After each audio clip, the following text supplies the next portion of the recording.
perform for a living, doing dance and breakdancing across the United States and Canada. And it's really become a whole cultural aspect to my family because my mom, she's from Tobago and loves to dance. I didn't believe so much in ghosts until my ghost story. I thought that they were just a figment of your imagination or things like that. And then when it really happened to me, I was terrified. At first, I didn't say anything. I think that it has affected my art in a way that's made it better. I had more confidence, actually, because my greatest fear already happened. Novelists and filmmakers, dancers and sculptors, musicians and playwrights, actors and poets. They're artists, and most of them claim to have a muse to inspire them. The ancient Greeks believed that inspiration was something that came from outside sources. The Greek muses were the goddesses or spirits who inspired their literature and art. In Roman mythology, every man had a genius and every woman a Juno. These are personal guardian spirits. They give artistic prowess to the men and women they watch over. Hello, I'm Lawrence Chow. Today in Ghostly Encounters, we meet Jonathan, a dancer, and TJ, a musician and songwriter. Both Jonathan and TJ claim that ghostly experiences made them better artists. Jonathan tells us that he had a horrifying experience with spirits. Just 8 years old when it happened, the experience has stayed with him throughout his life in ways he could not have imagined. That night when I was 8 years old, I woke up. I looked outside. I could tell that it was really early in the morning. I wasn't sure what time it was. I figured it was around 2 or 3 a.m. I could see a little glow from the moon and from the stars, and just enough light to be able to see the shapes in my room. So I'm just sitting in my bed, and I turn my head and look over to the chest of drawers. I couldn't reach the top drawer. I was a really short 8-year-old. All my friends had surpassed me by that point. I noticed that the top drawer is open, which was really strange considering I can't reach the top drawer. As I was watching the chest of drawers, the drawer that was open, this skeleton folded itself out of the drawer. Most of the skeleton's body was in the drawer, but its leg was just hanging outside of it. And it turned its head towards me and looked at me with no eyes. As I looked at it, I almost expected there to be eyes because I could tell that it knew I was there.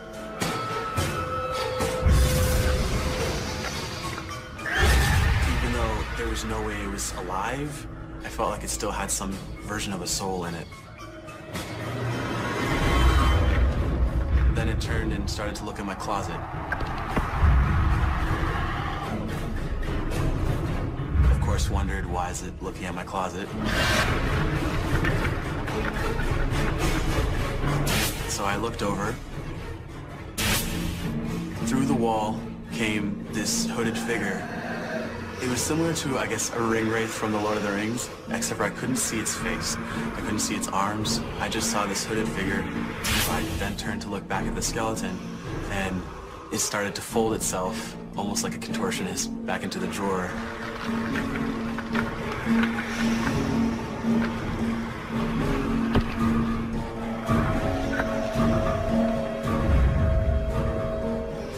And this hooded figure started to slowly, I mean, extremely slowly, move towards me. And it was just trying to edge at that moment. Every moment was like a million seconds almost. I felt as every second could have gone for a year, because I was just that terrified, and this being was moving so slowly that I didn't know what to expect. At the time, I could only hear my own breathing because I was so scared. I was trying to look to see if it was a man or something, but when I looked in the hood, there was nothing there. Like, I could see just like the beginnings of the insides of the cloak, but I couldn't see any face. I couldn't see anything there. It was just like a blackness that stopped right where a face should be. That was the most terrifying thing for me, was that I felt like there's this being here, and I knew it couldn't be an actual person because I can't see their face. I just saw this hood and cloak that went all the way down to the floor.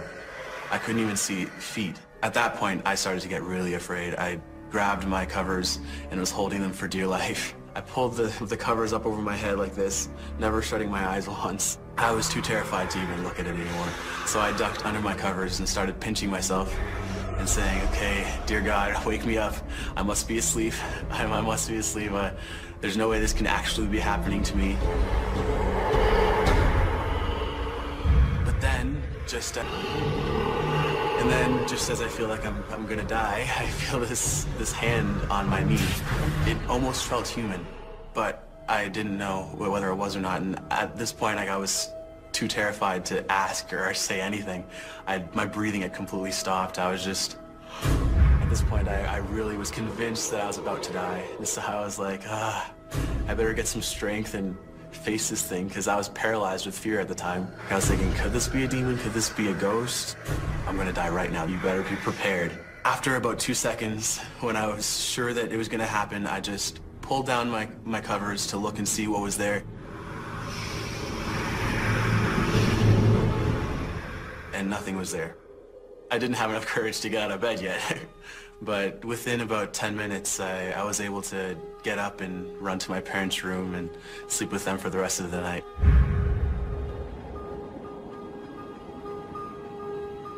When I told my mom the next day, she at first went straight to thinking it was a demon, because she'd grown up in Tobago, and there's sort of this spiritual undertone there, that demons and spirits are around you all the time.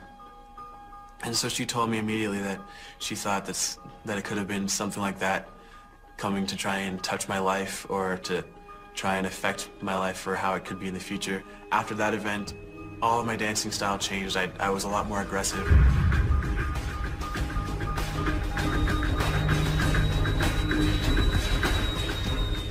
There is a sense of fear there that it could come back, that it could happen again. I wanted to learn all the hip-hop things because I wanted to be strong. I definitely feel empowered by that almost. Jonathan tells us he found this spirit in the long cloak far more frightening than the skeleton. In fact, Jonathan calls this spirit a wraith. Most of us know wraiths from the film trilogy Lord of the Rings.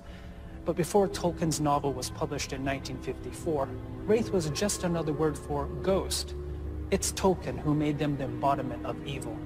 His wraiths are 9 men who succumbed to the seduction of power, attained immortality, and became powerful servants of evil. Jonathan tells us that his horrific experience with the skeleton and the wraith empowered him. He never wants to feel that open to harm again. He vows never to give in to his fear, and he'll use his newfound confidence to take his dancing to the next creative level.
morning, as the fog rolls down the valley from the Canadian border and the sun is kept under wraps of mist and lowering cloud, they say you can still hear the distant echoes of gunfire from the old muskets of fallen soldiers. Sometimes the pained cry of a revolutionary as he's hit. In all the battlefields in all of history, none carries as many legends of ghosts as this.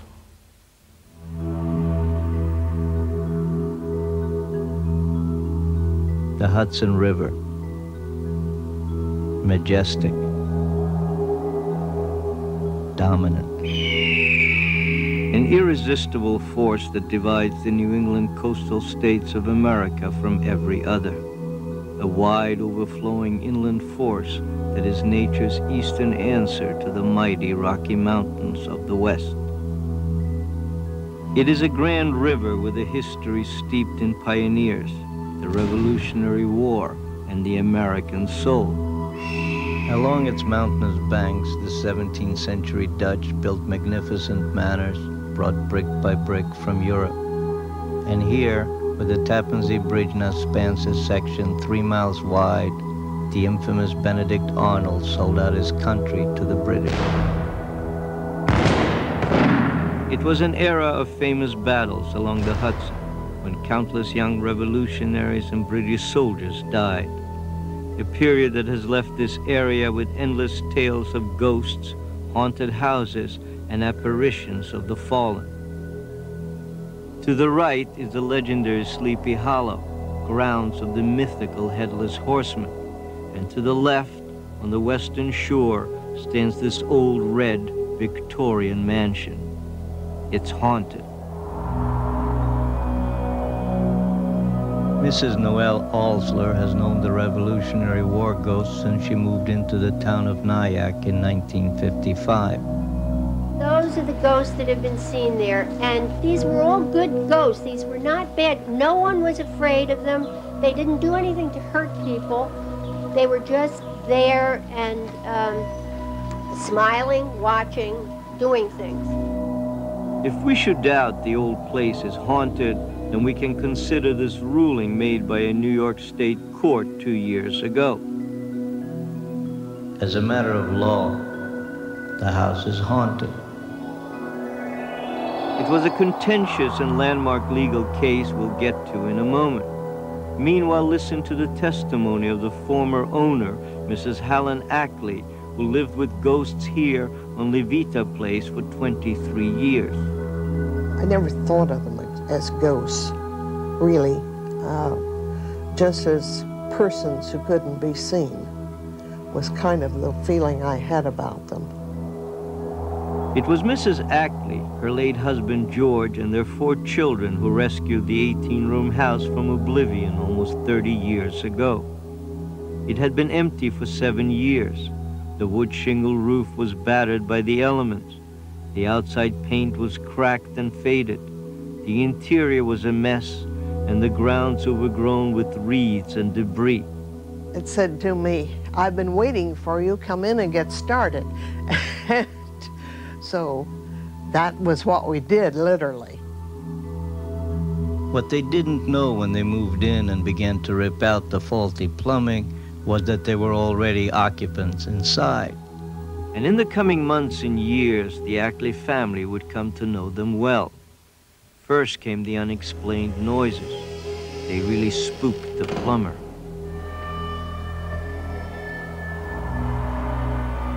Then the swinging chandelier.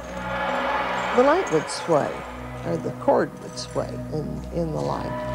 And then it occurred to us that the cord was not swaying in relation to the wind or air. The cord would start up by itself and sway back and forth and back and forth. And someplace on the ark, it was as though someone had held up their hand and it swung into the hand. It did not finish the arc as it swung. The window that frightened the living daylights out of the Ackley's dinner guests. the window would fly open. And it was one particular window. It was not all of them. This was just perfectly normal for our house, and we accepted it that way. And Mrs. Ackley, who misses her invisible house guests now that she's moved to Florida, treasures a few special memories, like the night she was standing at the window, overlooking the magnificent expanse of the Hudson River. As I stood storing the magnificent memory, someone was standing beside me, very close beside me. It's a beautiful view, isn't it? And we just kind of stood in a communion type of feeling, looking out at how beautiful the water was. Her children have special memories too. Daughter Cynthia had her own spiritual alarm clock, the ghost who shook her bed like crazy when it was time to get up for school. And lots of other memories flood back, like gifts from the family ghosts. I think that they just left them because they liked us. They are fond memories of the day she and her beloved George raised their 4 children in a house full of ghosts. But before she could leave her old home in peace, these same episodes would land Helen in court and cost her thousands of dollars. The world eventually became interested in the Ackley Mansion ghosts after newspapers printed articles about the goings-on in Nyack. Psychics from as far away as Britain asked to hold seances in the house, and Mrs. Ackley always gave permission. Give us a sign now. Let us know you're with us in the room. One of these seances produced what both Mrs. Alsler and Mrs. Ackley firmly believed to be the identity of 2 of the ghosts. A young British Navy officer of the Revolutionary War and a local girl who always wore a blue cape. Their spirits seemed somehow still connected to a section of the old mansion's foundation that predates the existing structure. It was Mrs. Ackley's son William who for years had described in detail the young ghost in uniform, though he had no knowledge of the period. Through the seance, the 2 families and the visiting psychic tried to translate a tale which indicated the young officer and the local girl were lovers. Fearful of superiors and family, they would meet by the shores of the Hudson under cover of dusk. Sometimes they would meet in secret in the apple orchard. Other times they would steal momentary encounters in nearby woods. The seance gave no clue to what happened that might have taken their lives. No matter how accurate this story may have been, the Alsler and Ackley families adopted it as part of the mansion's heritage. But that very history would come back to haunt Helen Ackley when she tried to sell the house after husband George passed away. A couple named Stembowski put up a $35,000 deposit on the place, and Mrs. Ackley swears she not only told him about the ghosts, but boasted about them.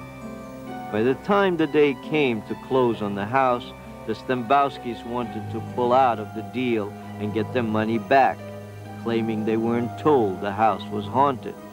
Mrs. Ackley fought them. And one of the things I insisted on was that if anybody was really interested in the house, that they be told immediately the house was haunted. And he said, well, we weren't told in time. I said, you were told in time. Well, not to keep us from falling in love with the place. And I said, well, do you believe in ghosts? Oh, no. I said, then what difference does it make? The case went all the way to the State Court of Appeals, and legal history was made in New York State. John Cornell of the Journal News.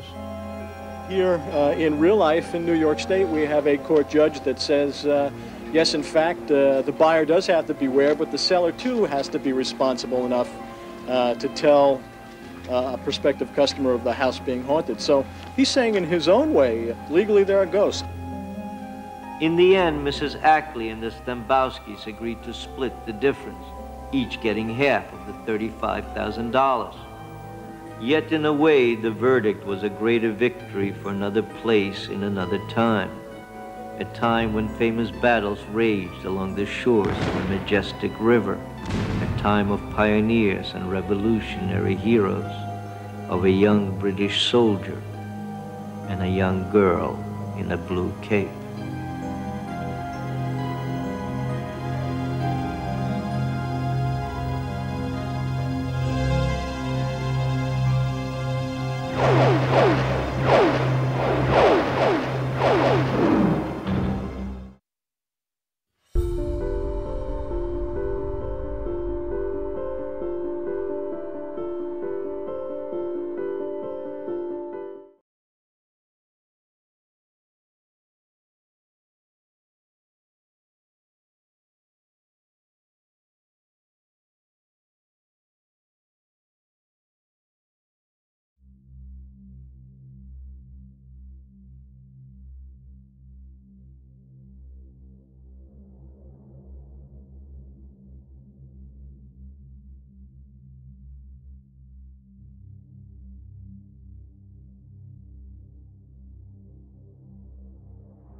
My name is Bob Cranmer. My house at 3406 Brownsville Road was possessed by a demonic entity. My memories of the house go back to the time when I was in school, 7 years old, 8 years old. I had friends that lived on the other side of town where the house is, as opposed to where I grew up. This house was built back at the turn of the century when people still had servants and servants' quarters, kind of reminiscent of a southern mansion. The look of the house, the setting of the house, it just kind of screams history and historic. I was always intrigued. I never could walk by that house without stopping and looking at it and wanting to see in it and go in it. So 10 years later, in 1988, I came back with a large moving truck, a wife, and 4 children. And interestingly enough, my dream house was coming on the market, which I thought was not a coincidence. When you walk into a house like that, it's impressive. You have these large, giant rooms with 10-foot ceilings and oak woodwork, grand staircase, big foyer, an open area above the foyer. It had a pantry where food would be prepared and served with a window into the kitchen, a servant's staircase, dining room that was equipped with a servant's bell. I felt the walls just exuded history, and I was convinced I was going to be a historic figure as well. So it was everything that I thought it would be, and then some.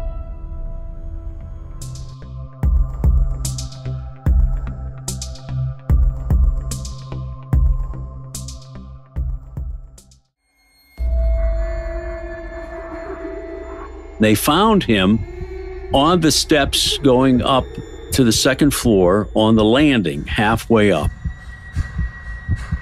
He was standing there trembling.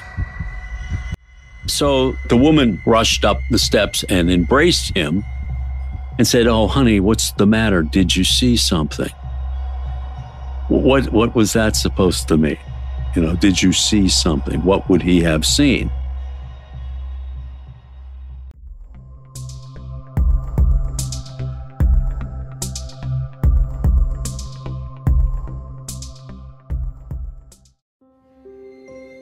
The closet was dark, and I would reach for this light, and I could never find the chain. And the chain was always either wrapped around the shade of the light, or it would be meticulously wrapped around several of the little screws that hold the shade to the light fixture. There were times when I would turn the light out and go back not 5 minutes later, and it would be wrapped around the light that quickly. And that continued. Something was going on. You know, we'd come down in the morning and all the lights would be on the first floor. Water would be running in the sink. In my basement, one of the rooms where the furnace was a workshop I had. I'd go in the morning, the lights would be on. The radio would always be turned on. We knew there was some type of spiritual activity taking place in the house. You know, old house, there's a ghost here. So once we got past being freaked out by some of the things it did and became somewhat routine, it didn't seem threatening, and we just thought we could learn to live with it.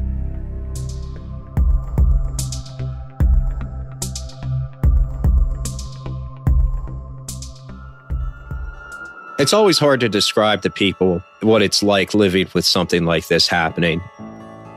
Lights flickering on and off, doors opening and closing, banging on the walls. It doesn't seem like a big deal to hear it, but when you have a door completely shut and the doorknob turns and the door opens halfway, not all the way, halfway, and then it slowly slams itself shut. And you have stuff like this happening all the time. I mean, day in and day out for years. It becomes hard to say, oh, that's just the wind or that's just bad wiring. Almost every day I'd wake up with at least one or two of them in bed with me that would come during the night. They talked of knocking on the doors and scratching on the walls and a whole number of creepy things that would happen in their bedrooms. After a month or two in the house and this paranormal activity taking place, I thought, well, okay, let's have a priest here and see if that can take care of it. I remember the priest walking through all the different rooms. He kind of said a little prayer and then walked through the house with a bottle of holy water, blessing all of the different rooms. Did the whole first floor, made it up to the second floor. And I remember walking from my brother's bedroom down the hallway to my bedroom. And for whatever reason, I stood in the doorway, blocking the door to my room, kind of made an X shape with my body inside the door jamb so they couldn't get in. This little 3-year-old boy stood in the doorway, put his body in the form of an X, looked the priest in the eye, and said, "You can't come in this room." Something told him not to let that priest in that room.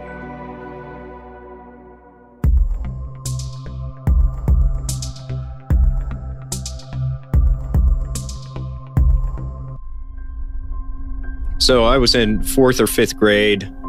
My bedroom was at the front of the house, so I could see the driveway.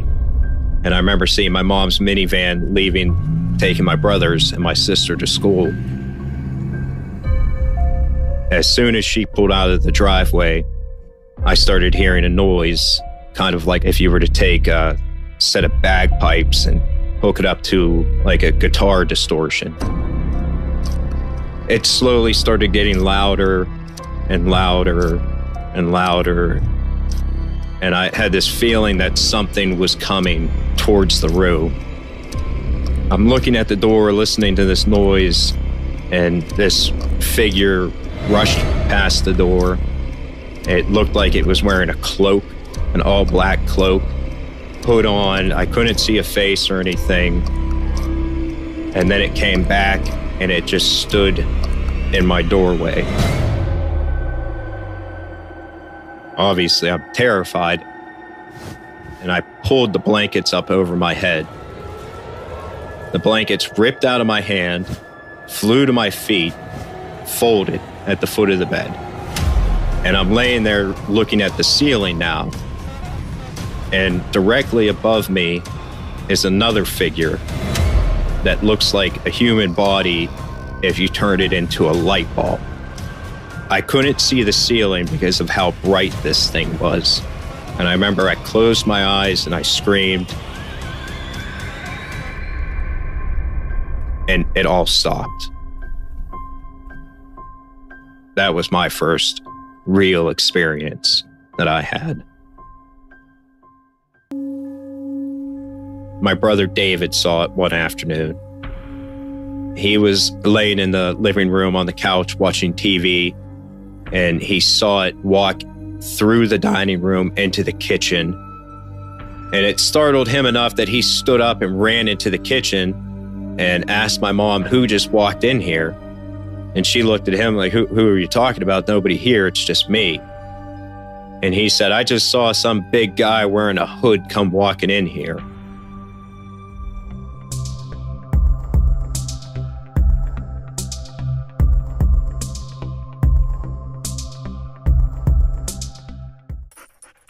Sandy, our dog, he knew where this thing was. I don't know if he could see it or if he could just sense it, but he was kind of like a hunting dog because you'd see him standing in a room by himself staring at a corner, or he'd be barking into a hallway that nobody was in. After the film was developed, you can see this smoky skeleton-like figure that's between me and him. I can't see it, but the camera can see it. I can't see it, but the dog could see it. It was odd.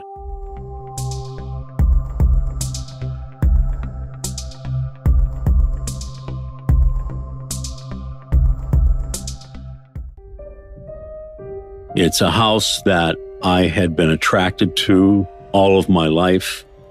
I wanted this house. I loved this house. Quite frankly, I wasn't going to be pushed out of it or scared out of it by anything without a fight. I had faith that if this in fact was an evil entity or evil force, that it could in fact be overcome by good. I wasn't sure exactly how that would occur, but this was our house, this was our home. We were going to deal with it, and that was it.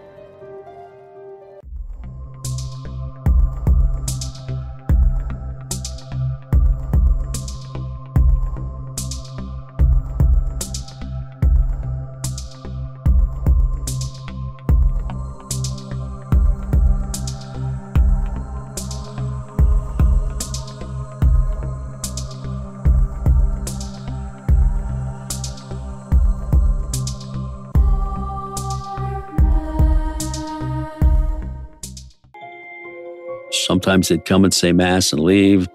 Sometimes they'd say the rosary. Sometimes they'd go through and bless the house. There was a process that they went through over and over again. This thing would kind of have a temper tantrum after they left. Things would get worse. The furniture would move, the pictures would move. It was like living with the invisible man. Even though I couldn't see it, I could smell it. It would give off this very pungent stench of burning rubber, and I could only smell this smell when I was right next to the thing. Sometimes my wife would be with me, and she would say, it's over here now. It moved. Here it is. It's here. It's in the corner. I'd go to the corner and I'd hit it with holy water. What we were trying to accomplish was just to dominate it, to make it leave. And this would happen almost on a nightly basis. This was just part of the process, part of the battle, part of the test of wills of who possessed this house. Did it own the house, or did I own the house? When things were really bad and really crazy, something was happening every day. There was an experience with my brother-in-law and sister. They had lived with us for a period of time while the exorcism and everything was going on. My brother-in-law went into the kids' room to say goodnight, and he saw that cloaked figure standing over one of the kids' cribs. My dad moved my sister and them out of the house into their own apartment, and they started having issues at the apartment, to the point where we even had Mass down at their house a couple of times. You'd wake up in the morning, and it looked like you got attacked with a razor blade. It would either be your stomach or your back, real deep cuts, and it would always be in three, kind of like a claw. For a time, the church even had me and my dad wear matching crucifixes that were blessed because of how often it was happening to us. We'd wake up and it'd be on the other side of the room on the floor, broken, folded in half. I can't tell you how many crucifixes we went through. One morning, I woke up, went downstairs for breakfast. I'm walking through the kitchen. I don't have my shirt on, and my mom gasped, and here I had this huge bite mark on my side. And I didn't even feel it until she pointed it out to me. And then after she pointed it out, it started feeling like it was burning.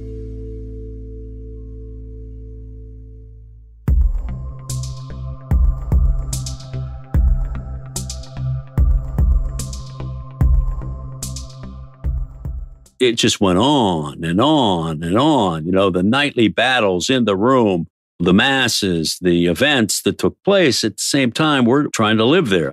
I really didn't want to come home from work because I knew what I was going to face when I went home. I could see that it was really stressing him out. He looked at it as it's his house. He's not leaving. It's his family. He's going to protect them. He was very determined to see it through. Connie Valente is the Catholic psychic intuitive that the church used as a guide through this process. She would tell us about this demonic entity and what it was going to do, if it was weak, if it was strong, and what was going to take place. She told us months before it happened that we would reach a point in time when blood would drip from the walls of the house. And that, in fact, took place. Blood would cover the walls. It would appear on the floor in puddles. I had it tested by several different laboratories. It wasn't real blood. It certainly looked like blood, but they never were able to determine what it really was. I was told that in 1792, there was a log house on the site, long before the current house was built. There was a war with the Native Americans, and a mother and her 3 children were killed on site by a raiding party and eventually buried in what became the front yard of my house. Bobby, my oldest son, the blue room ended up being his bedroom, and there were some bad vibes associated with that room. My research was really done to verify what she had told me. This doctor apparently walked with a limp. He wore white gloves. He wore a black bowler hat. He was an alcoholic. I would talk to people who knew him personally, and every one of those details was verified. She was right. My reaction to it was, of course there are bodies buried in the front yard. Why wouldn't there be bodies buried in the front yard? To me, it just made sense. Like, yep, bodies. Front yard's been a graveyard this whole time. She said, there is a void in the center of the house. There is a space in the center of the house. This is where the thing, it's its lair, so to speak. And you have to flush it out of its lair. So I got a saw and cut through the plaster wall in the rear of that closet, this area that had been literally closed off since the house was built in 1909. No way in there. I mean, it was plaster walls, oak staircase, not even a crack. There were at least 1 or 2 pieces of Lego blocks that we can only imagine came from my son's Lego collection. This space was all plaster walls, no cracks to push anything in there. It was completely closed off, but yet there were Lego pieces in that space. Once we accessed that space, we got into its house, so to speak. I put a crucifix and blessed candles and different things in that space to bless it. And this thing was upset. It tried to terrorize us and do all types of magic acts, so to speak. What that taught me was that I could do things to affect it. I tried to make our house as miserable a place to be for it as it had tried to make for us.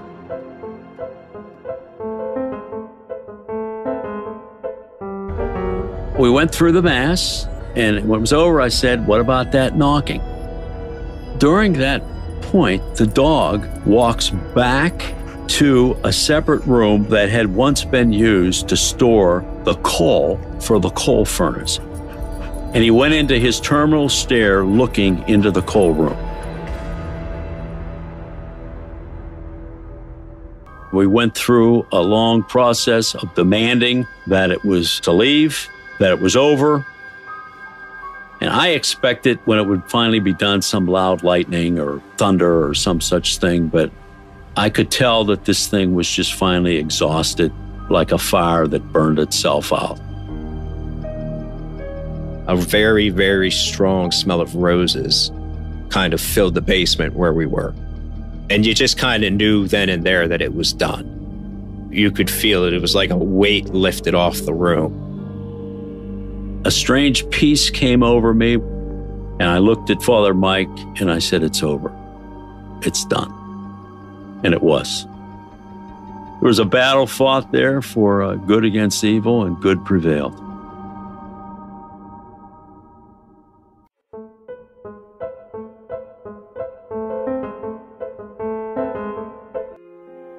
I've had one foot in the supernatural world. I've been there. I've dealt with it. It's real. Evil wants you to believe it doesn't exist. I'm telling you, there's a God, there's a devil, there are angels, there are demons. Take it for face value. It's all true.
To see beyond the horizon into the future is one of mankind's oldest wishes.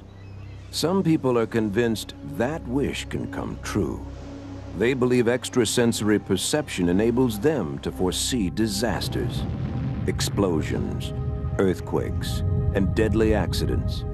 They say they receive warnings from the unexplained and tell others before it's too late.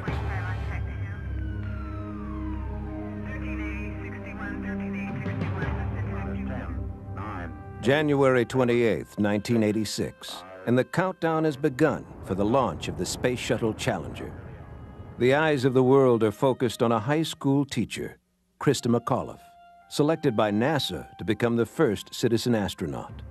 Engines throttling up, 3 engines now at 104%. Challenger. Millions of us can recall where we were when the flight of the Challenger turned to tragedy. The worst disaster in the history of NASA seared this image into the memory of a generation. Obviously a major malfunction. If NASA had listened to the words of one psychic, it all might have been prevented. Well, I remember getting the letter and reading it and thinking, well, my God, where can this kind of information come from?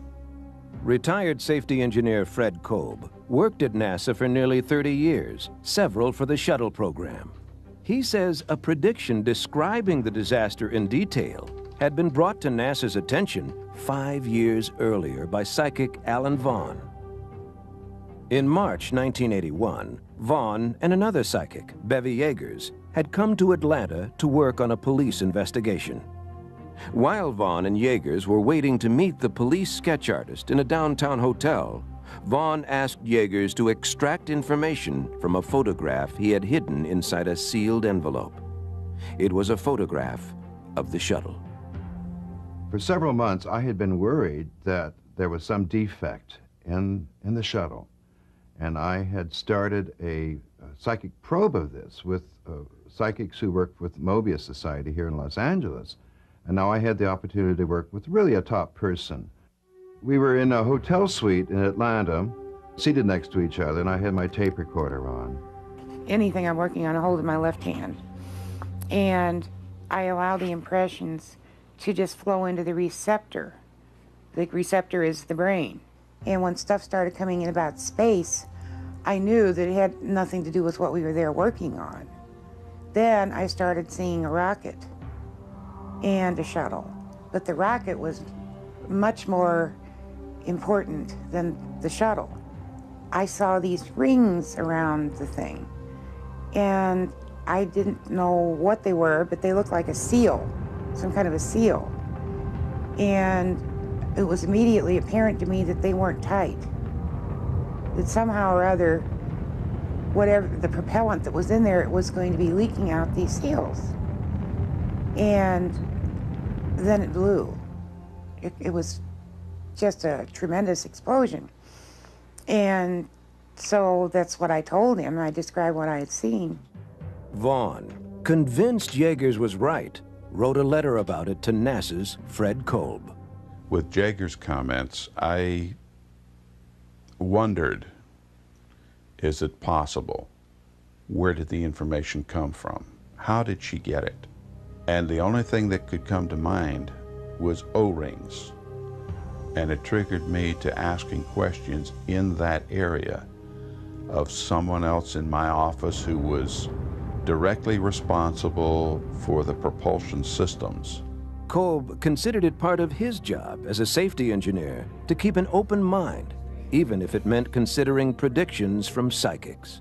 He knew NASA would never agree. Because I have found out, much to my own horror and chagrin, that what they have to say could be very real and have a very real impact on not just my life, but many lives around us. Kolb says he made inquiries attempting to put the matter on NASA's checklist, but no action was taken. He never told anyone that a letter from a psychic had triggered his concern. In essence, it fell on deaf ears, and it never got to the people that could make the final decision and say, this is too dangerous. In December 1985, Kolb retired from NASA, and a month later, he, like millions of other viewers, was stunned by the Challenger tragedy. He knew it did not have to happen. And even now, I have pangs. Pardon me. Wondering if there was something that I could have said or done that would have prevented it. It makes it doubly hard for me because of my profession as a safety engineer. Investigators later determined that the explosion of the $1 billion spacecraft was indeed caused by a leak in the O-ring seal, a $900 synthetic rubber band. Did Bevy Yeagers predict the disaster using ESP? Was she able to touch a dimension unknown to science? Sociologist and author Lael Bartlett profiled Yeagers in her book about psychics and believes Yeagers did see into the future. Bevy has had her clues and her cues confirmed by the space shuttle collapsing in the way which it did. And so we know now what her clues were telling her. How could a psychic pick up insights on the future just by rubbing a sealed envelope? Bartlett says it's a common psychic method called psychometry. There's nothing that's fancy and magical about it. It's a plain ordinary envelope, plain ordinary hand, naked hand, rubs up and down the envelope, and suddenly you get a picture in your mind's eye of something that gives you a clue as to what's in the envelope. It happens. Our concept of time is that there's a past, a present, and a future. And as far as psychic phenomena is concerned, one may get a clue or a message and have no idea whether it's past, present, or future. To Fred Kolb, Bevy Yeagers did use ESP to predict the Challenger disaster. To most scientists, it's a case of faulty memory and unsubstantiated claims. They see it as little more than a fairy tale. ESP proponents see it as an argument for belief in the unexplained.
I was born in Montreal, Quebec, and I left Montreal when I was very young, around 10 or 11. Moved to Toronto, lived there till I was till I was 14.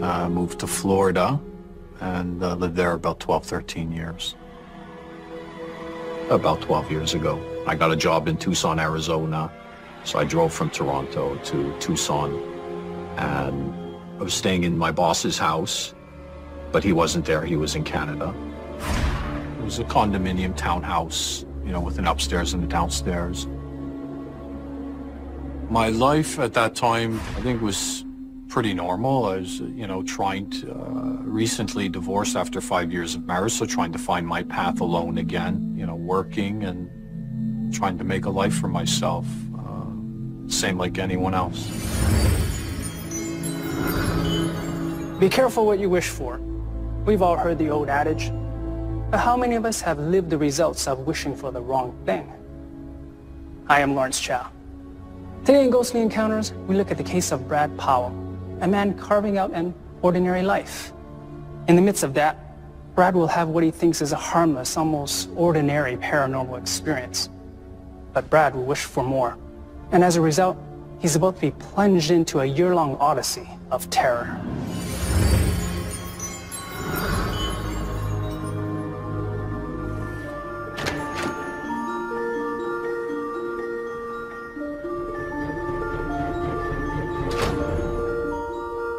The second or third day, I noticed that the lights would flicker on and off. Particularly this one hallway light in the entrance to the condo. I would look back and say, oh my goodness, what the heck's going on here?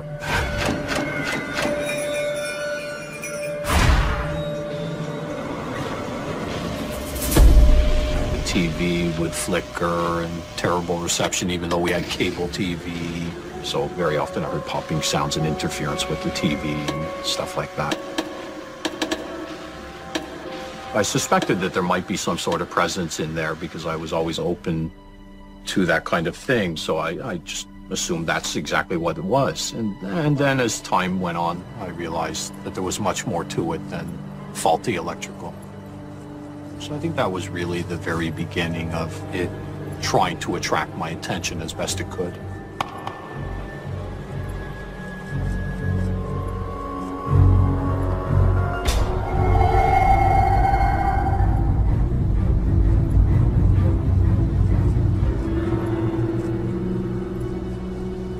When it really began to attract my attention, I decided maybe I'll try and communicate with this entity and get it to do things to prove that this indeed was really happening.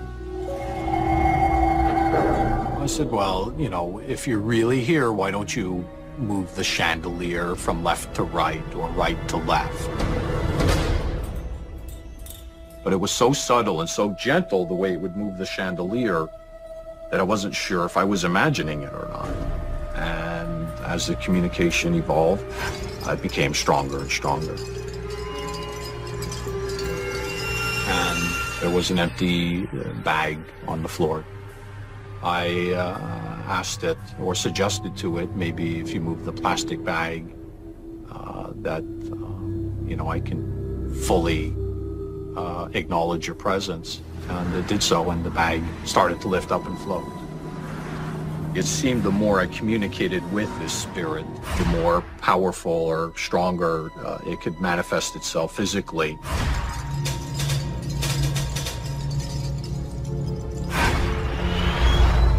It showed itself as a cloud, like a misty form, almost like fog, with sparks shooting out of it. The cloud was maybe 1.5 to 2 feet wide, maybe 4 or 5 feet high.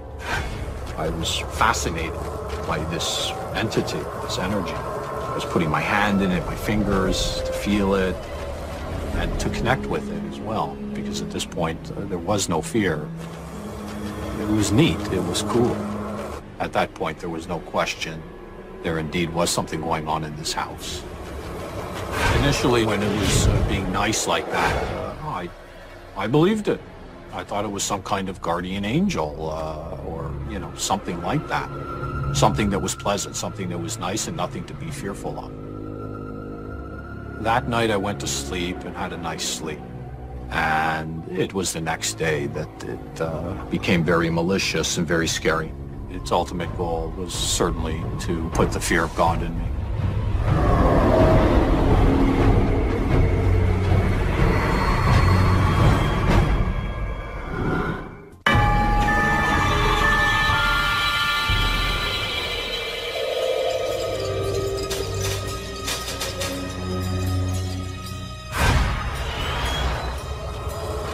I was thinking when I realized that there was indeed a presence in this house that, wow, this is pretty cool, because it didn't show itself in a negative or hurtful or harmful way at all. It just seemed like a cool experience to have. And then the following day, I really knew it was there because it did everything in its power to make me very fearful. That's when this ghost started making the walls appear to be bulging in and out. I was seated sitting on the couch around 10 feet away from the wall. There was one wall that was bulging out.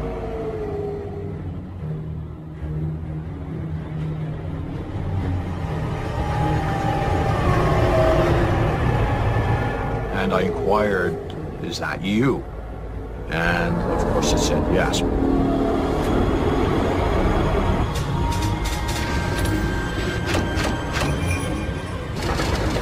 It started showing these ugly, mean, evil faces on the wall. When the faces showed up, it was more like 3D actually, but they kind of moved and there were like shadows with it. But then the faces would change a little bit. They started to become very evil-looking creatures, monsters, whatever you want to call them. Very freaky stuff, very scary. I remember thinking to myself, what am I going to do next with this situation I've gotten myself into? All kinds of things raced through your mind. It was horrible. There's no question in my mind that it indeed occurred. That was the beginning of an onset of total panic and fear. And the more fearful I became, the more malicious it became. It would also physically attach itself to me when I was trying to sleep. It didn't feel like an actual human hand on me when I felt its presence, but I did feel a pressure that might be the equivalent in the weight or the firmness, along with goosebumps, terrible goosebumps, and I just knew it was this thing on me, and it was a very uncomfortable, quite a horrible feeling. I actually called a friend, and she told me, you know, a couple of things like put salt around the perimeter, the inside perimeter of your house, and that helps keep them out, as well as burning sage I was recommended to do. Those things didn't seem to work.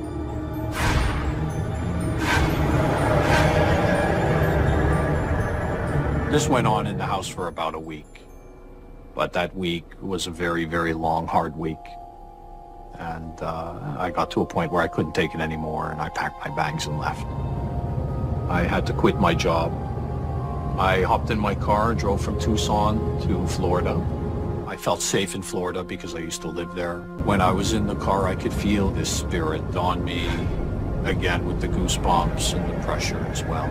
It was always there.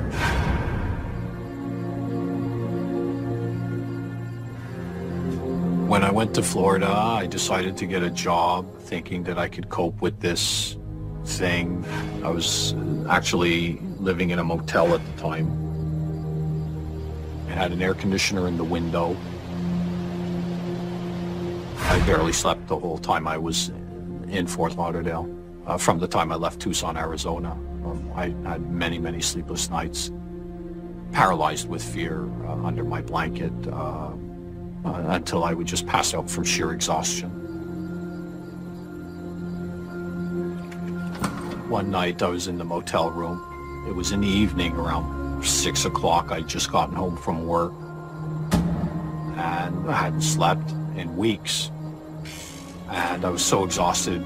I knew it was there, but I said, no, I just got to pretend it's not there and doze off, because, you know, when you're in that state of mind, you need your rest. Things get worse when you're not resting properly.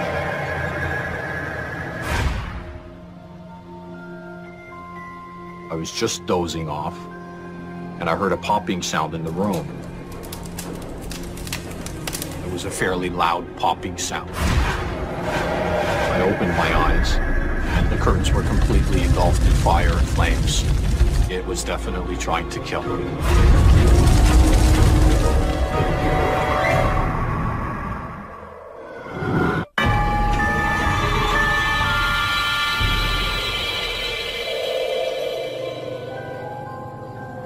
I got a job in Fort Lauderdale. I was actually living in a motel at the time. And I came home from work and I was just completely exhausted. I needed to rest. This ghost followed me to Florida. Every night it was there with me when I was trying to sleep, just trying to make my hell a little bit more hellish. But I said, no, I just gotta pretend it's not there and doze off. And I heard a popping sound in the room. It was a fairly loud popping sound. I opened my eyes. The curtains were completely engulfed in fire and flames. And there was fire coming from the carpeting up the wall and up the window and the curtains and up to the ceiling. And the room was completely, instantly packed with smoke. I grabbed my things out of the room with the fire still going on. And this is all a matter of seconds. And then I ran right back in and put the fire out. Looking back, had I fallen asleep, you know, who knows what would have happened. It would have certainly been a deep sleep. There's no question that this thing started the fire somehow. This entity was definitely trying to kill me. And at that point, I knew it was time to check out. I needed to be alone. I realized that I needed to focus all of my energy on trying to deal with this and cope with this and to get through it. And that's when I decided to go to buy a tent and a sleeping bag and go camping. I quit my job and I drove near Naples, Florida on the west coast to a state park. And I camped out in the swamps, which was very hard, very, very hard to do. Well, things changed for me because I had very little money. So my priorities changed, and that was eating, making a fire. When I was camping out, it felt like it was always very close.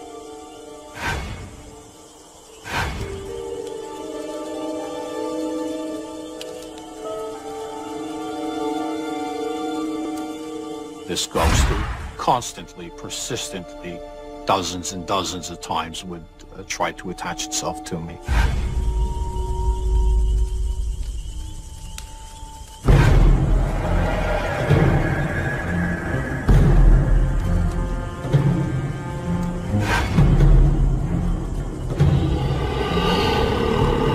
And sometimes it succeeded because I was still not fully understanding of how to maintain that barrier of it completely, at least physically off me, if not around me.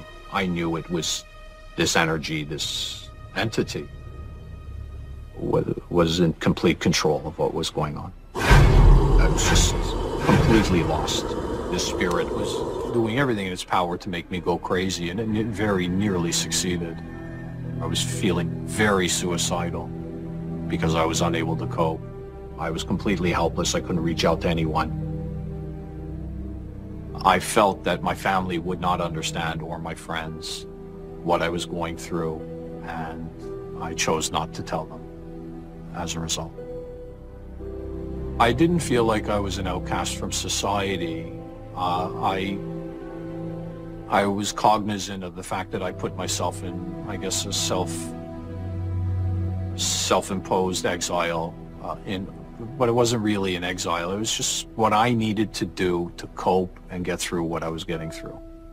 And people, under times of trauma and stress, people do different people do different things to cope, and that's what I did.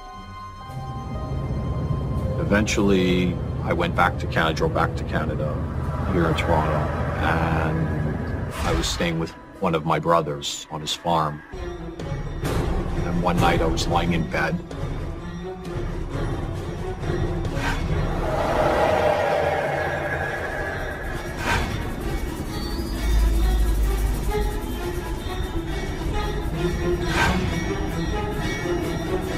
And I felt this ghost once again trying to do me harm. But this night was different. I had enough and I was tired. And I yelled out, "F you, get the heck out of my life. I'm done, finished." And I was very angry. Just angry at myself and the situation and a year of torment, a year of hell with this thing. And I could instantly feel a change of the vibe, the energy around me. I knew that something big had just occurred. And this spirit actually started to communicate to me in a very real way for the first time, in a nice way. I do remember it saying it was an old man that had died, and that it was also apologetic for what it did to me, that it was just, he was very angry and frustrated because he was trapped or stuck in a different realm, in our realm. And I actually ended up having to console it or him in those last moments. And I told it, now it's time for you to go to the light.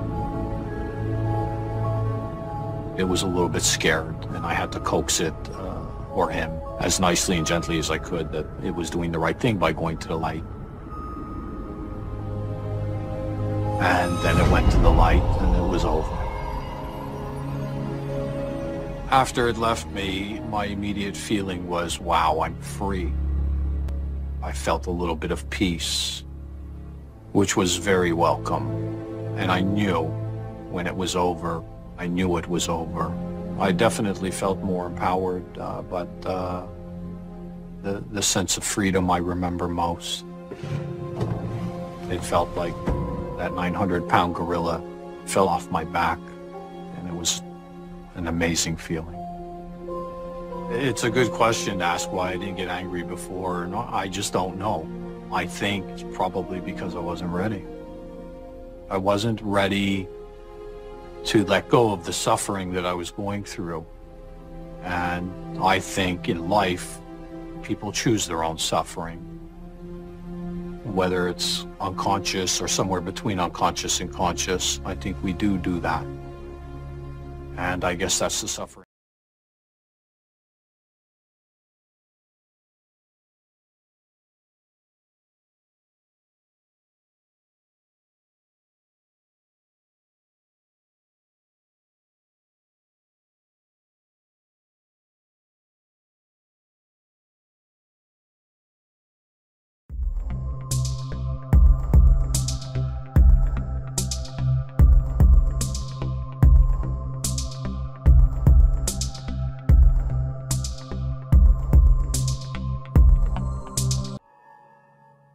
Sometimes you think, I don't know, it's possible it was a dream even though I thought it wasn't a dream.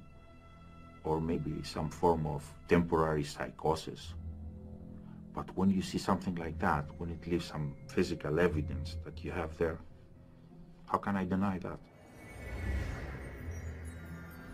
Fight or flight? Maybe it depends on the danger. Maybe it depends on the person. But I think most of us would fight tenaciously if our lives or our families' lives were threatened. But what if the danger was coming from a ghost? That would make the fight a little more complicated. How could we possibly defend ourselves against the paranormal? Hi, I'm Lawrence Chow. Today on Ghostly Encounters, we'll meet a man and a woman who both tell of being attacked by demons and ghosts. Both fought back instead of giving in to fear. And for Victor Trantos, the choice to fight was a no-brainer because he believed the demon was about to kill him. I remember lying on on the bed sleeping with my partner.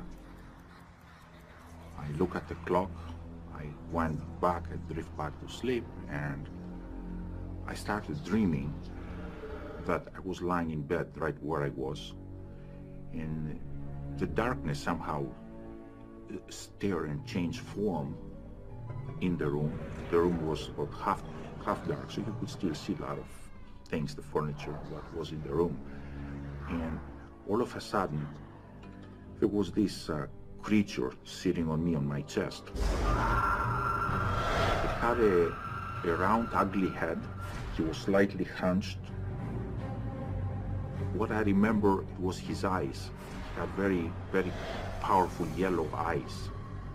And immediately I felt a pressure and a coldness and numbness starting from the toes of my feet, and it kept coming up. It kept coming like really quickly into the rest of my body. As my toes were freezing and this cold kept going up my body, it felt like a deep cold, almost like a liquid cold. From whatever that cold was touching, I felt like the life was coming out of it. So I thought by the time it reaches my head, I'll die. As I was looking at that creature, as it was sitting on me, I would look inside the body. It's a very strange feeling. There's no word to exactly describe. And I saw like it was like a blackness, a really, really dark blackness that was drawing me in. It looked like a night, as you look at the night sky, but without stars. I had the feeling that he actually either wanted to kill me or get inside me. It looked like a spirit that you see in pictures, in old books, in old drawings. It looks like something that really came out of hell. There's no other way to describe it. I was trying to wake my partner so she could see that thing, and I couldn't speak. I couldn't master any sound. I didn't have enough strength to squeeze her, to wake her. I wasn't able to because I was paralyzed. Only my eyes would move. He was so strong, like he seemed to have immense strength. I felt like a mountain was sitting on me. His power was incredible. I didn't have a chance to survive it.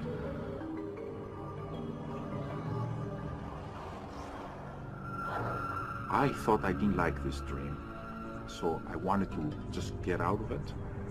So what I did, I woke myself up.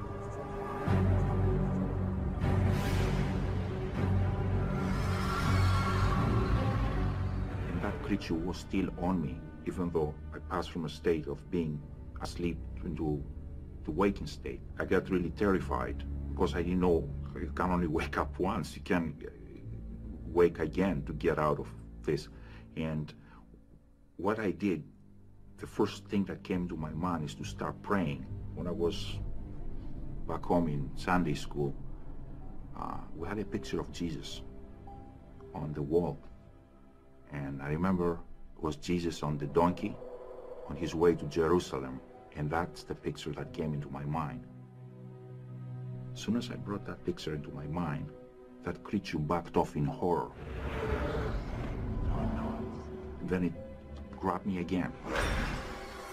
I pray to Jesus. I say, Jesus, just save me. I say that in my mind.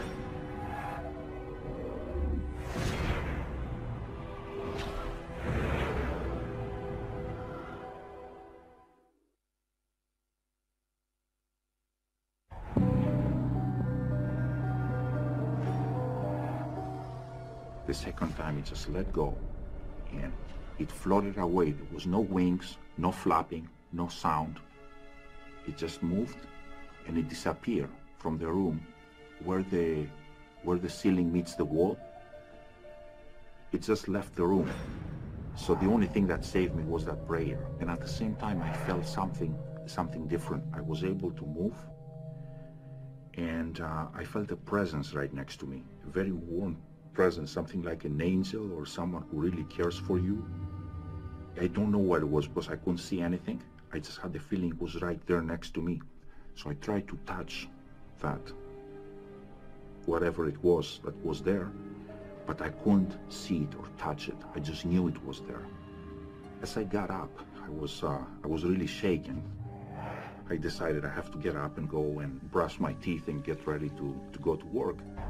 So as soon as I stepped in the bathroom, I looked in the mirror and I saw the cross that I was always wearing, it was gone. The chain was still around my neck, but the cross was gone.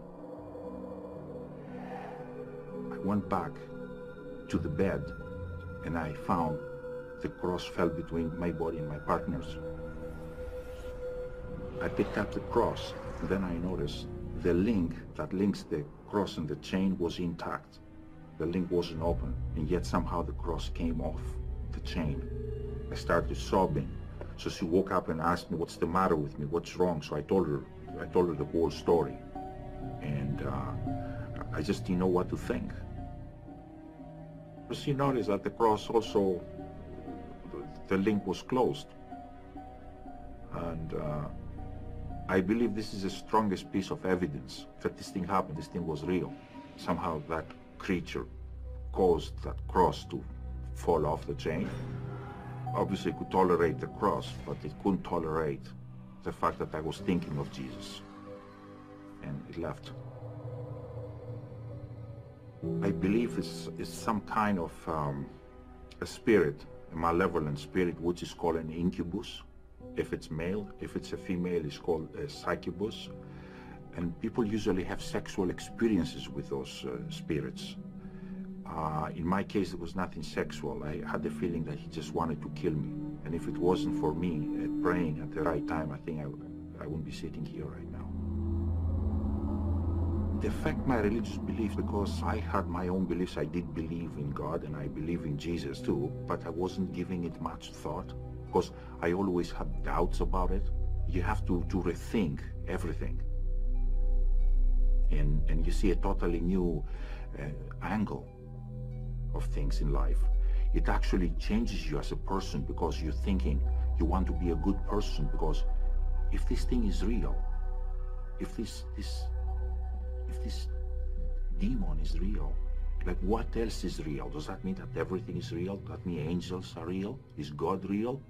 What if we die and we go to hell? So is there a heaven? Like, it makes you, all these questions go through your mind after when you see an apparition like this. And the whole incident, I can tell you in some ways it has changed my life. Across cultures, almost every folk and religious tradition involves beliefs about demons of some sort. And it doesn't seem to matter how religious or how unreligious we are. When we believe we are confronting supernatural forces, we generally fall back on the religion of our childhood. And so it's not surprising that Victor went straight to Jesus and Christianity when he needed to defend himself. But Victor's silver cross should not be looked at as just a symbol of Jesus.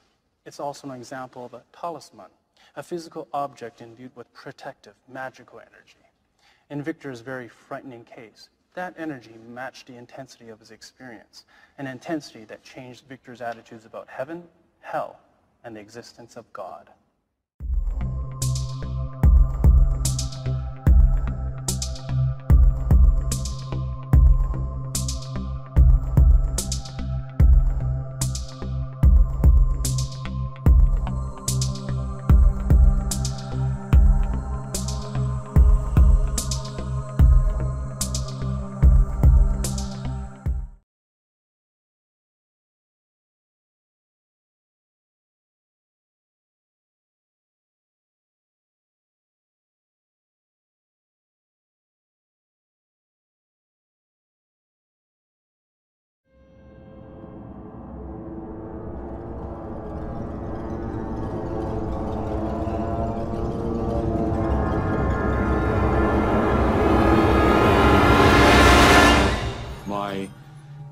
Family had acquired a resort back in the early 1890s.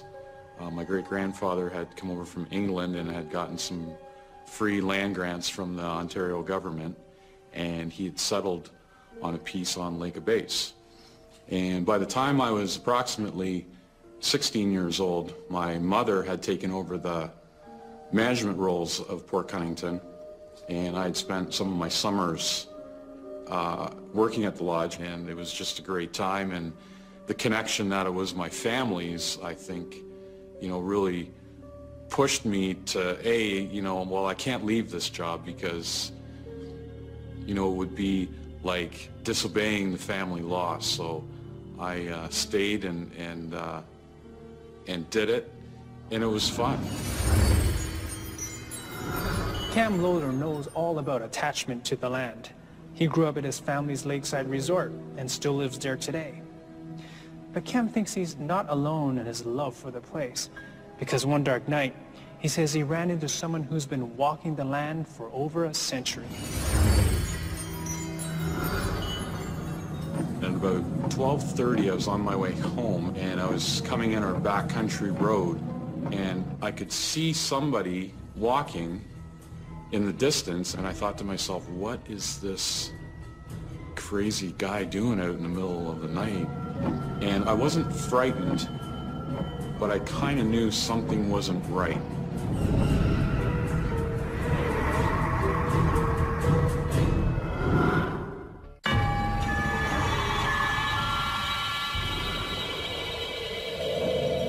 At about 12:30, I was on my way home, and as I was driving, there was a sugar bush on the left-hand side, and as I was approaching that, I can remember seeing in my car lights a person walking, and I slowed down, and as I slowed down, I looked, and my first thought was, my God, that looks like my grandfather. It was a little bit of an eerie feeling, especially the fact that he had passed away. And I can remember driving past him and him looking at me and me looking at him, and I thought again, is that my grandfather? So I stopped my car, I put it in reverse, I backed up to get a better look.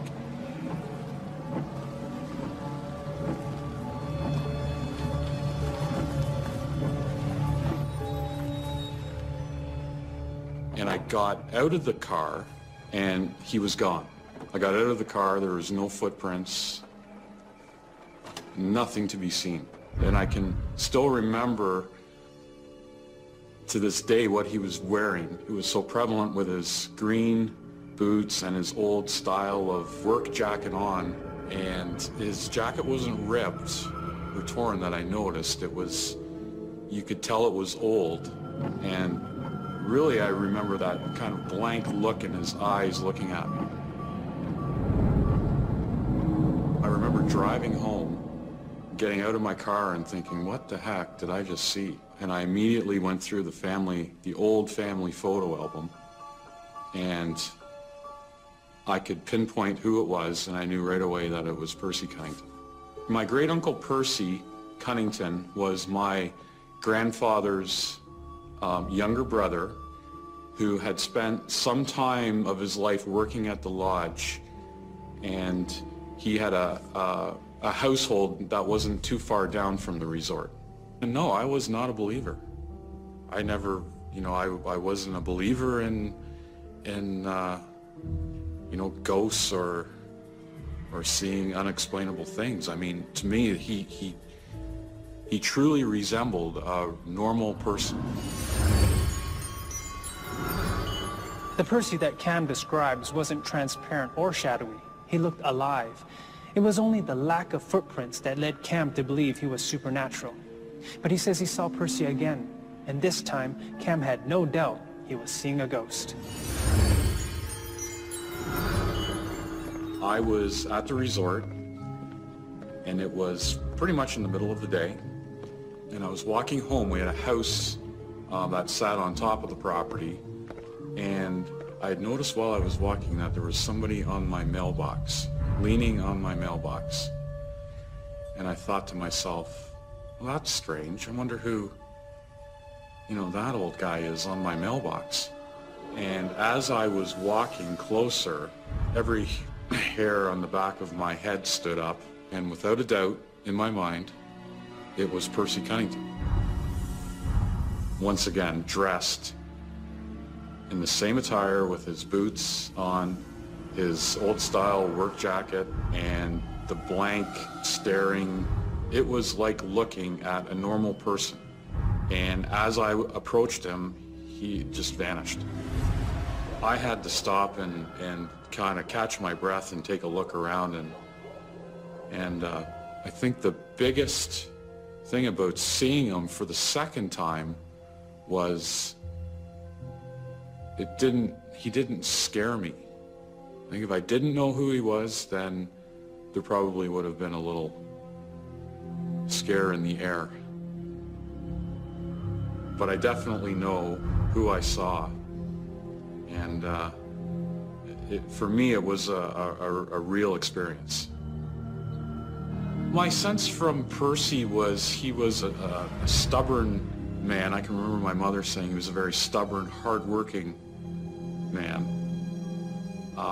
very kind man, and he didn't like to be ever told the answer was no.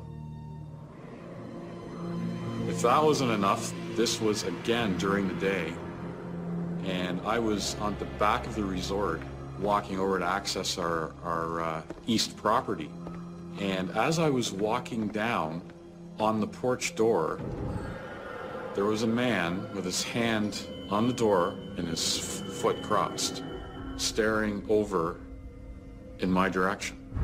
And it was Percy Cunnington again, dressed in the exact same attire with the boots and the jacket and that blank expression staring at me.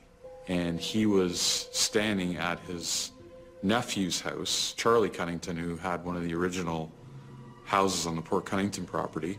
I thought, I have to run and get my wife so she can see this. So I remember turning around, going into the resort and grabbing my wife and saying, "Come now." Well, she came out with me and Percy was gone.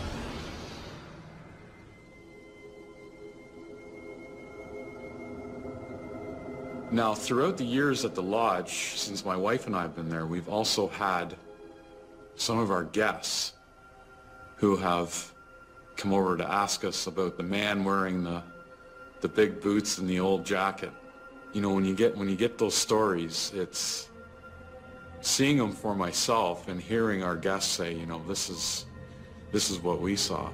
It made a believer out of me.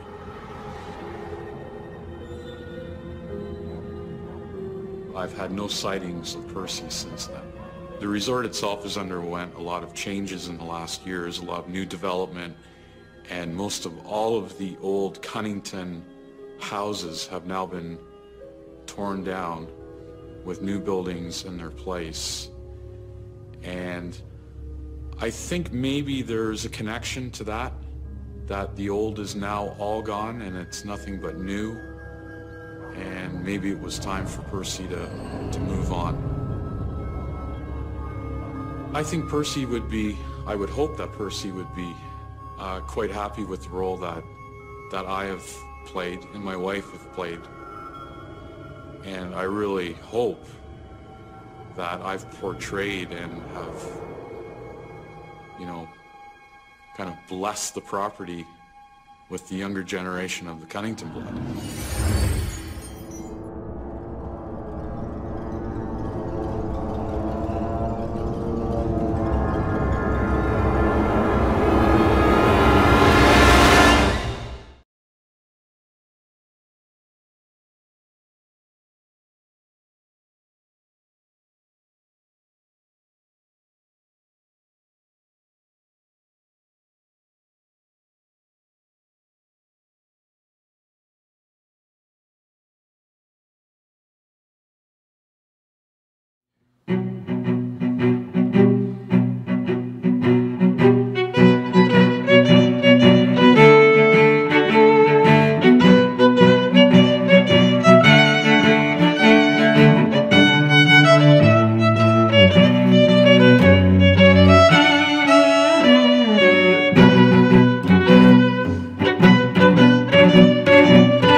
In great deeds, something abides.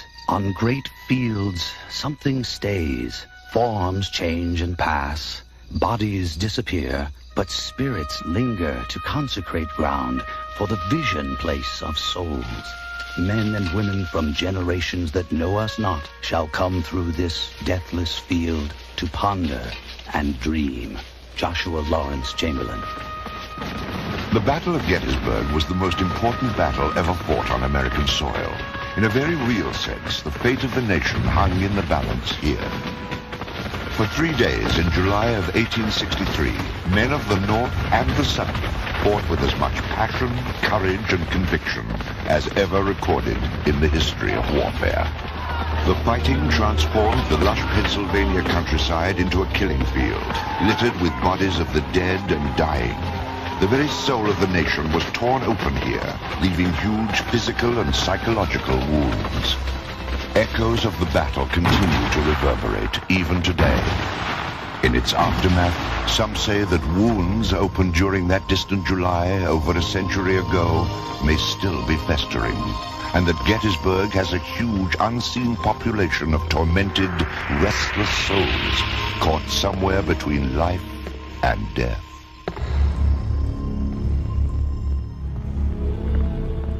For almost 20 years, writer and historian Mark Nesbitt has researched and written about poltergeist activity in Gettysburg. This may very well be, acre for acre, the most haunted place in America. It seems as if that whenever there's a traumatic experience, a battle where many men have died, or where there's a great expenditure of emotional energy, it seems like that's a place where ghosts, if you want to call them that, linger, or spirits linger. When they're torn from this life too suddenly, when their lives are left unfinished, it seems that is a place where ghosts may remain. Approximately 200,000 men came here for 3 days in July of 1863. 51,000 became casualties, killed, wounded, and missing in those 3 days. The fascination with ghost stories, I think, comes from a question that we all have.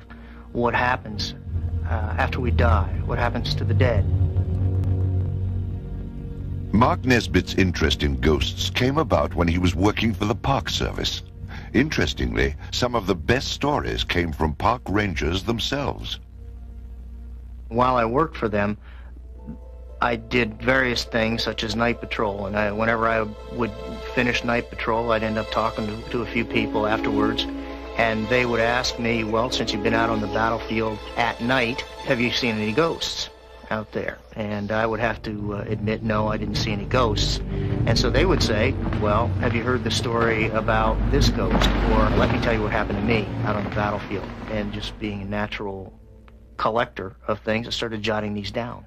And that's how I began collecting these stories. The ghosts of Gettysburg do not just linger on the battlefield. They seem to inhabit every nook and cranny of the town itself, even the college campus. What we call Gettysburg College today was once known as Pennsylvania College. And it was much, much smaller than it is today. There were only ghosts, or let me tell you what happened to me out on the battlefield. And just being a natural collector of things, I started jotting these down. And that's how I began collecting these stories. The ghosts of Gettysburg do not just linger on the battlefield. They seem to inhabit every nook and cranny of the town itself, even the college campus. What we call Gettysburg College today was once known as Pennsylvania College. And it was much, much smaller than it is today. There were only 3 buildings on the Pennsylvania College campus. There was Linnaean Hall, there was a building called the White House, and a very, very large edifice called Old Dorm, today called Pennsylvania Hall. The fighting occurred just a few hundred yards to the north of the college campus. That meant that any structure back there was immediately confiscated by the surgeons and used as hospitals. Every single structure was filled overflowing with the wounded refuse of the battle. Old Dorm being one of the largest structures in the area, was also filled to overflowing. The lower floors they used mostly for the operating rooms, the upper floors for the recovery rooms. It's July, it's hot. The lower floors soon became sticky with gore and the heat and the sweat of wounded men.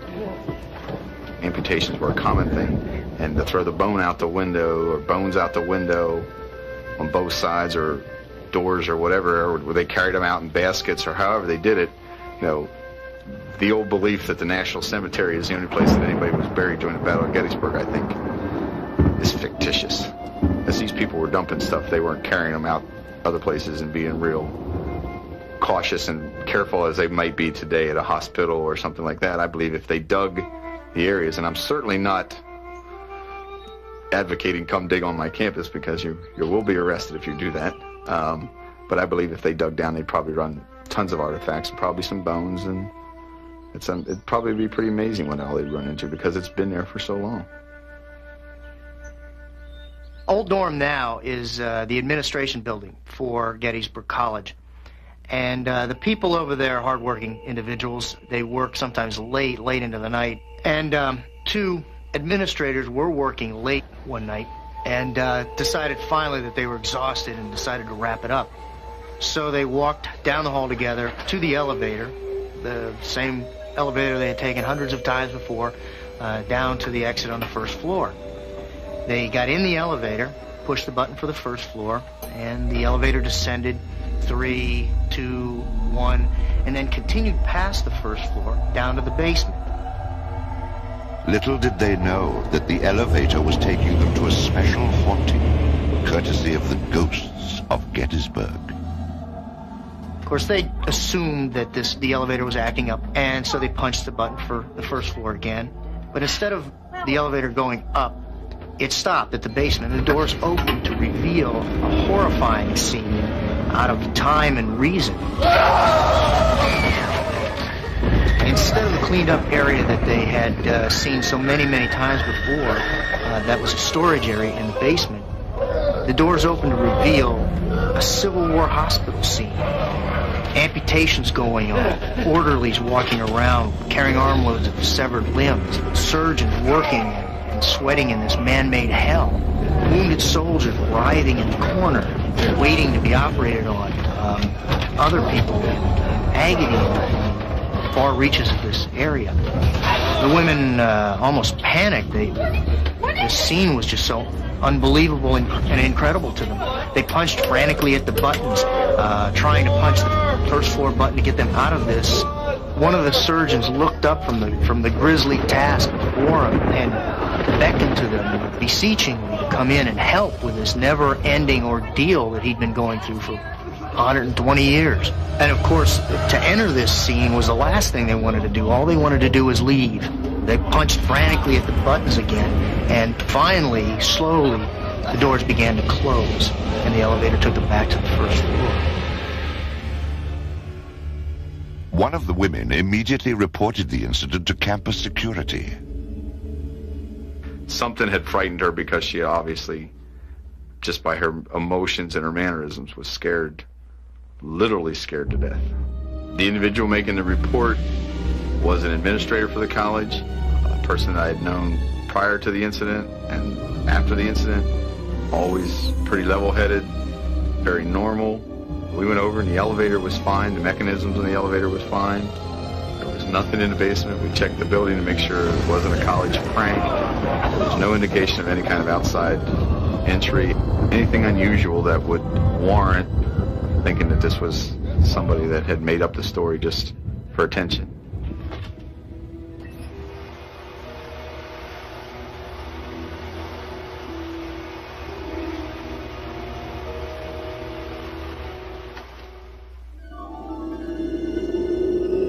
I think people are frightened of ghosts because it's the unknown. Suddenly you're confronted with a situation you've never been in before, and certainly something like an apparition that shouldn't be there or appears to be in the wrong place at the wrong time is going to frighten us. It certainly would frighten me. As writer of the Ghosts of Gettysburg books, Mark Nesbitt has developed a unique perspective on his elusive subject matter. To rule out hoax, each story must go through a rigid process of authentication before being published.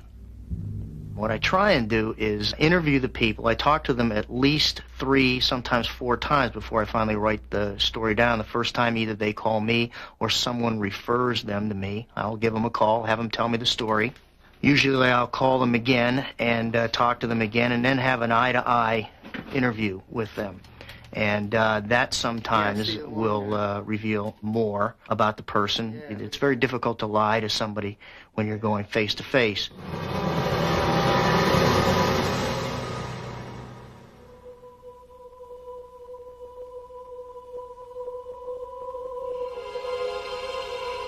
Another fabled Gettysburg ghost story emanating from the college campus occurred at Stevens Hall, which along with Pennsylvania Hall is legendary for its poltergeist activity.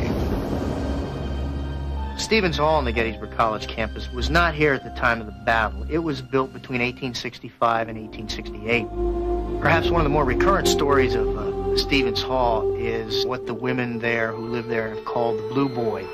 It goes back to the time, perhaps, when Stevens Hall was used as a preparatory school for Gettysburg College. And also it may have its roots back at the time when Gettysburg had an orphanage on the south end of town. Apparently there was a cruel headmistress there.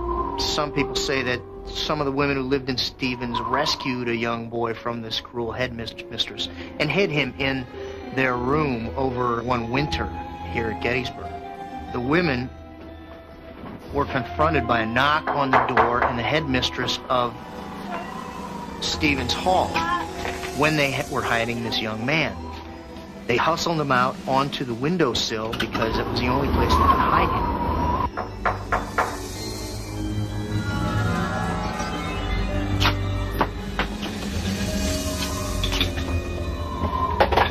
When the headmistress opened the door, she searched around the room and couldn't find this young man, and then told these women that they would have to come downstairs and talk with her for a while. For about an hour, she grilled them in front of the cozy, warm fire, and of course their thoughts kept going back to this young man. In the dead of the harsh Pennsylvania winter, the freezing young boy was forced to cling to the ledge 3 stories above the ground. Finally, the headmistress let them go. They bolted up the stairs, threw open the window, and couldn't find the young boy anywhere.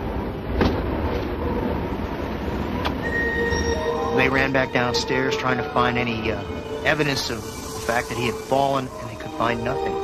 There was no mark in the snow below the window where he may have fallen, no footprints, nothing, no evidence at all where he may have gotten to. The mysterious disappearance of the young boy from the ledge has never been fully explained. A mystery remains and may be a ghost. For over the last 80 or 90 years, nearly every generation of women living in Stevens Hall has reported encounters with an apparition they have named the Blue Boy.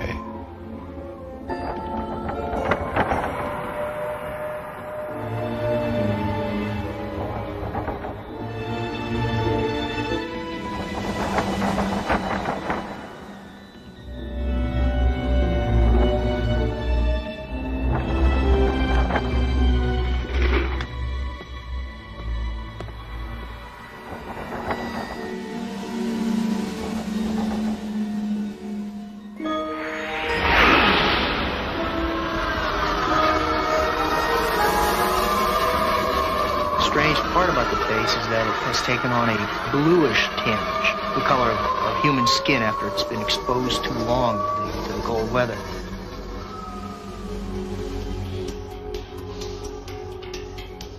Even more mysterious are messages possibly sent from the Blue Boy to women presently living on the 3rd floor of the old hall.